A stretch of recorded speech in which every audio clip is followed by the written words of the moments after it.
Today we're going to talk about acid versus alkaline. This was called the plant paradox, but again I'm going to go over that sustain me, those health principles, those health laws that Barbara goes over and over and over, and she says this is where we need to start when we face a problem, when we want to make a change in our life. We need to keep these principles in mind. So sustain, S, sunshine. We all need sunshine. And remember, we need cholesterol. Cholesterol is not a disease. We need cholesterol to be able to convert the vitamin D to something that our body can use. Our brain needs cholesterol. Use of water. So that Celtic salt with that water. So many people say, I don't like water, and I used to be one of those. We just kind of need to get over that. We have been so programmed to go for the sodas, go for the this, go for the that. You can train yourself to drink water, and there's nothing better than a little Celtic salt with water. So it's a challenge, I know personally, but it can be done. So sleep, not enough. We need to create an environment for sleep. And yesterday I went over some of the ways to do that. Make sure you're off of your devices at least an hour before you're going to lay your head down on the pillow, because the light from those devices tells your body through your eye sensories that it's daytime. Trust in God. Stress creates an acid environment, and that's not a healthy environment for the body. Abstain. Create that acid environment. Abstain. Stay away from the refined sugars. Stay away from the oils that have been altered. All that list I gave you in the past. Inhale. It is so crucial. I find myself all the time when I'm going on a walk, when I'm doing whatever, I'll be mouth breathing. So critical to breathe. And so inhale, exhale from the nose. We get so much more oxygen. Our body can use the oxygen better. When you're walking up that hill and you're like, I just got to open my mouth to breathe. Breathe deeper, slower. Breathe into your abdomen. Use your core to breathe. So nutrition. Carbs create an acid environment. So all carbs in moderation. Next, moderation.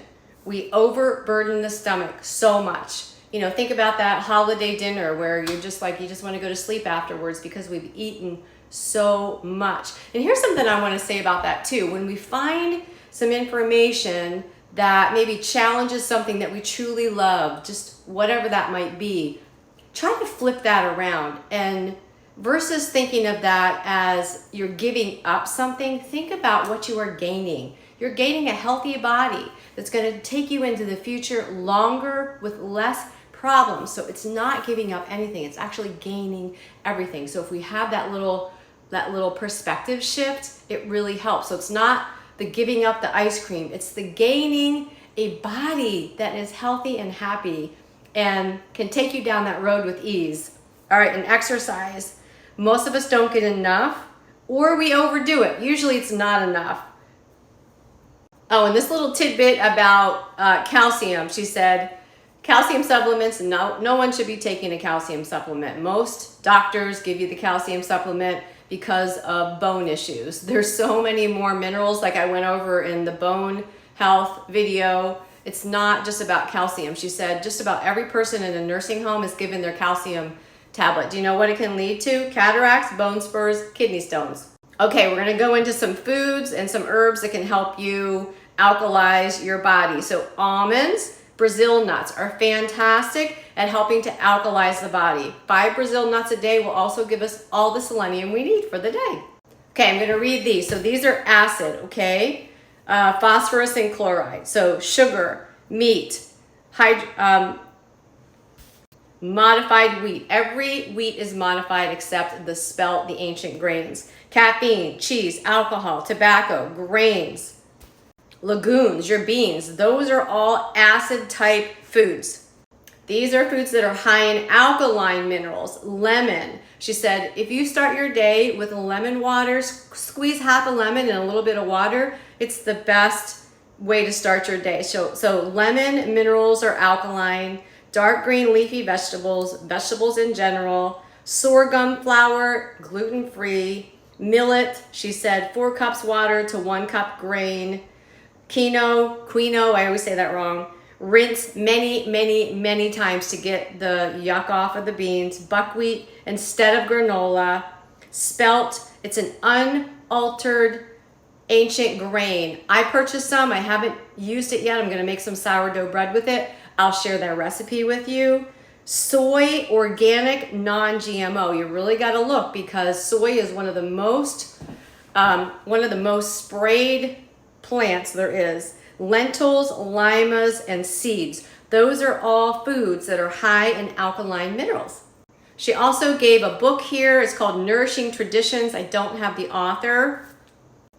Again, hybridized wheat, try to stay away from it. It's in everything. The wheat that is easy to break down and is full of lectins, which are great for our body, is the, I don't know if I'm pronouncing this right, the Eckhorn. That's the spelt. So the hybridized wheat, because it's been modified, it's a combination of a couple different plants together. That structure is really hard for our body to break down, and that's why so many people have gluten intolerance issues. They have allergy issues to gluten. True gluten generally isn't going to cause a problem. It's the hybridized stuff. The spelt flour retains components that are easy to digest. Oh, and this is a cool note. Her sourdough starter is soon going to be available on Barbara's daughter's website. That's mistymountainusa.com. I'm not sure how, if it's going to be dried or it's going to be frozen, but as soon as that's up on the website, I'll let you guys know. There's a note here from Barbara, and then I talked to Emma the other day, and she's like, absolutely, it's going to be on the website soon.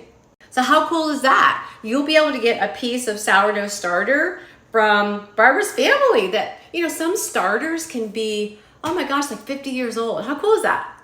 I have a note here also, rye has not been hydrogenized like the wheat. And here's a couple things to stay away from if you've got arthritis.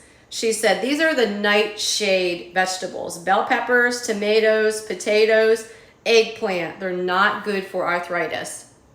I have a note here. It says apple cider vinegar. No, only use topically. That was a big eye-opener for me. She said apple cider vinegar actually contains neurotoxins that do so much damage to our body. It's one step below the poison of alcohol. She said lemon is superior to apple cider vinegar. So use the apple cider vinegar. So use that lemon in place of the apple cider vinegar. Okay, we're gonna leave it there. I've got so much more to share with you. As always, drop your comments, drop your questions below, and we'll all continue learning together. Chat later, friends.